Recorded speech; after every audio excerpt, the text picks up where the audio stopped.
Halo guys, kembali lagi di channel Kisah Seru, di mana kita akan menceritakan kisah horor yang beredar di masyarakat. Kali ini aku akan menceritakan kisah horor yang berjudul Kontrakan Tua.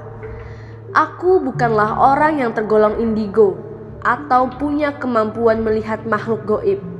Tapi entah kenapa, dari kecil aku seperti bisa merasakan adanya makhluk tak kasat mata yang ada di sekitarku. Peristiwa itu terjadi sekitar tahun 2007. Saat itu, aku baru saja lulus SMA. Untuk mencari pengalaman, aku pergi ke rumah pamanku yang berada di Aceh. 3 bulan aku di sana, kemudian pamanku berencana pindah kontrakan untuk mencari suasana baru. Tak lama berselang, akhirnya kami pun pindah. Rumah yang sekarang kami tempati ini tergolong sangat tua. Terdiri dari 2 lantai dan di setiap lantainya hanya ada 1 kamar yang ukurannya besar sekitar 6 x 6 meter. Sudah puluhan keluarga mungkin yang pernah ngontrak di rumah itu sebelum kami. Hari pertama kami melakukan bersih-bersih sebelum pindah. Sebenarnya aku sudah bisa merasakan ada hawa yang lain di rumah itu, tapi aku enggan mengatakannya kepada paman. Malamnya, karena kelelahan, aku pun tertidur pulas di kamar atas bersama seorang sepupuku yang bernama Zahra. Kami memiliki kebiasaan yang sama, yaitu tidak bisa tidur dalam keadaan yang terang benderang. Jadi, kami tidur dengan mematikan lampu sehingga menjadi gelap gulita. Gangguan dari makhluk itu langsung aku rasakan. Di antara sadar atau tidak, aku melihat sesosok tinggi besar yang tengah berdiri di sudut tangga. Karena kebetulan pintu kamar belum tertutup, sosok itu berpostur tidak wajar dengan mata merah menyala dan rambutnya yang gimbal. Sosok itu terus menatap ke arahku. Sontak aku ketakutan dan bermaksud membangunkan Zahra. Tapi tubuhku tak mampu bergerak. Suaraku juga tak bisa keluar. Padahal aku sudah berteriak. Alhasil, aku hanya bisa pasrah dan berdoa sambil memejamkan mata dan sesekali melihat ke arah makhluk itu, berharap makhluk itu sudah tak ada. Beberapa saat kemudian, akhirnya makhluk itu benar-benar lenyap dari pandanganku, bersamaan dengan berakhirnya ayat kursi yang kubaca. Aku pun bernafas lega. Aku lalu membaca doa sebelum tidur dan melanjutkan tidurku kembali. 3 minggu berselang, aku tak lagi mengalami gangguan. Sampai pada suatu hari, kebetulan hari itu kami berwisata ke air terjun dan sampai di rumah saat menjelang maghrib. Kami pun mandi secara bergantian. Aku mendapat giliran terakhir karena kebetulan hari itu mengalami masa menstruasi. Aku pun mempercepat mandiku karena memang aku tak pernah mandi saat maghrib, apalagi dalam keadaan kotor seperti itu. Saat aku hendak memakai handuk, samar-samar aku mendengar seseorang memanggil namaku. Awalnya lirih dan kupikir itu suara sepupuku yang bernama Zahra. Tapi ketiga kalinya benar-benar jelas bahwa itu bukan suara Zahra. Karena penasaran, aku pun menyahuti panggilannya. "Siapa ya?" "Ini loh aku, Kak Irma." "Ada apa?" Tapi sudah tak ada sautan lagi. Aku pun bergegas mengenakan handuk dan keluar sambil berpikir, siapakah Irma itu? Apakah temannya Zahra? Sesampainya di kamar, aku pun bertanya kepada Zahra yang baru saja selesai sholat. Apakah ada temannya yang datang dan dia bernama Irma? Dia pun heran dan menjawab tidak ada. Aku lalu menceritakan peristiwa di kamar mandi tadi. Malah dia yang ketakutan. Kak, logikanya ya ini tuh maghrib, gak mungkin ada orang yang berkunjung karena kurang sopan berkunjung ke rumah orang waktu maghrib. Terus kakak lihat gak tulisan itu? Tunjuk Zahra ke arah roster pelajaran yang ditempel di sudut langit-langit, tapi sudah kelihatan sangat usang.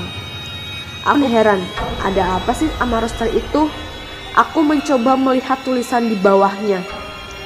Dan ternyata di sana tertulis Irma Zulistikawati dan tepat di atas tabel tertulis roster pelajaran kelas 3 IPA tahun 1996. Apa? Aku terhenyak. Spontan Zahra merapat ke arahku sambil merangkul lenganku erat-erat. Tapi aku segera mengusai keadaan. Kamu ini kayak orang gak punya iman deh. Abis sholat loh, masa takut sama yang begituan? Takut tuh sama Tuhan, bukan sama hantu. Ucapku sambil tersenyum, berusaha mencairkan suasana. Walaupun sebenarnya bulu kuduku juga merinding. Keesokan harinya, aku berusaha mencari tahu kepada tetangga tentang seorang anak yang bernama Irma. Mereka bercerita bahwa Irma itu adalah gadis remaja yang meninggal karena tercebur ke dalam sumur yang ada di dalam kamar mandi rumah.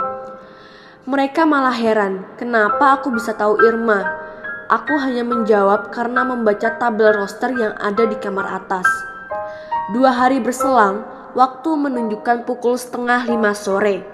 Saat itu aku baru bangun tidur karena kebetulan hari itu hari libur, jadi aku sedikit santai.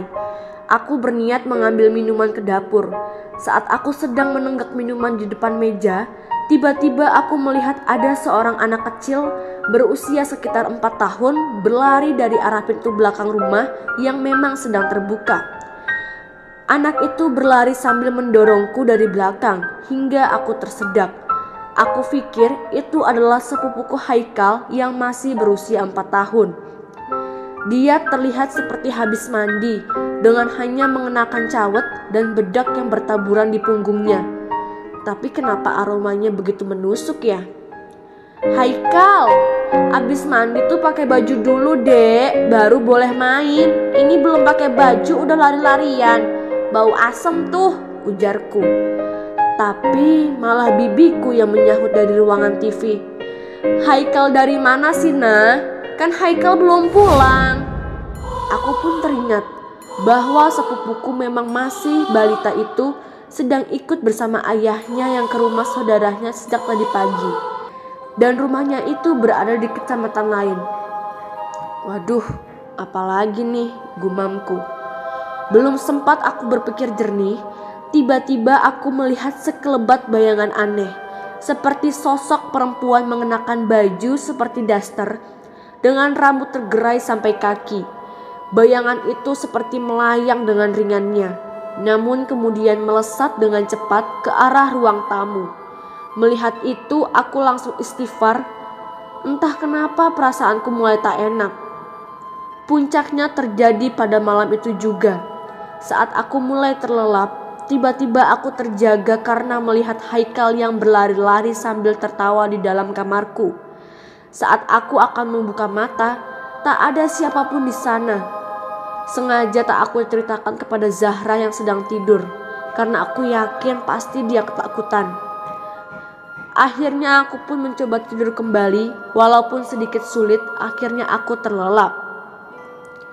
Namun ketenanganku terusik kembali. Aku tidur dalam posisi telentang. Tiba-tiba aku merasakan dadaku serasa ditindih sesuatu, sesak bukan kepalang. Dan tak lama aku merasakan tubuhku diseret ke bawah. Aku berusaha meronta dan berteriak hingga aku rasakan tubuhku terjatuh. Kemudian tubuhku diseret lagi ke arah kursi kayu tua yang di atasnya kami letakkan kipas angin. Jelas telingaku mendengar suara kipas angin itu menderu seperti helikopter. Aku berupaya melihat makhluk apa yang memperdayaku saat itu, tapi tetap tak kelihatan. Malah yang kurasa leherku dibelit kabel kipas angin yang tiba-tiba mati. Aku merasa makhluk itu makin keterlaluan. Aku pun mulai membaca ayat kursi. Hingga tak lama kemudian aku mencium bau gosong dan tubuhku terasa ringan. Aku langsung tertidur di bawah kursi tua itu dengan kondisi leher yang terlilit kabel kipas angin. Pagi-pagi sekali aku merasakan pipiku ditepuk-tepuk. Begitu ku buka mata, ternyata itu bibiku. Tiba-tiba aku sudah ada di tempat tidur dan langsung istighfar.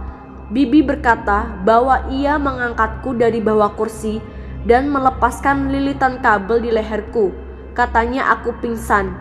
Bibi pun bertanya kenapa aku bisa dalam posisi seperti itu. Aku pun menceritakan kejadiannya dan dia pun menambahkan bahwa tadi malam tiba-tiba saja Zahra lari dari kamar dan berkata bahwa saat dia memelukku sambil tiduran, bukan aku yang dipeluk melainkan pocongan yang amat besar. Maka dari itu dia langsung lari dari kamar dan memilih tidur dengan orang tuanya. Siangnya kami mendatangkan seorang ustadz ke rumah dengan tujuan membersihkan rumah itu agar kejadian yang nyaris membunuhku semalam tidak terjadi lagi. Kami mengadakan pengajian dan mengundang para tetangga. Mereka juga kami bawa ke tempat Zahra tidur supaya diadakan pengajian di atas kamar yang kami tempati. Kata Pak Ustadz, kita harus membaca surat Yasin di rumah itu agar tidak ada lagi yang mengganggu. Semenjak kami sering membacakan surat Yasin dan tidak lagi mematikan lampu saat tidur, kita tidak lagi diganggu oleh makhluk halus itu. Semoga cerita ini menghibur kalian dan jangan lupa untuk subscribe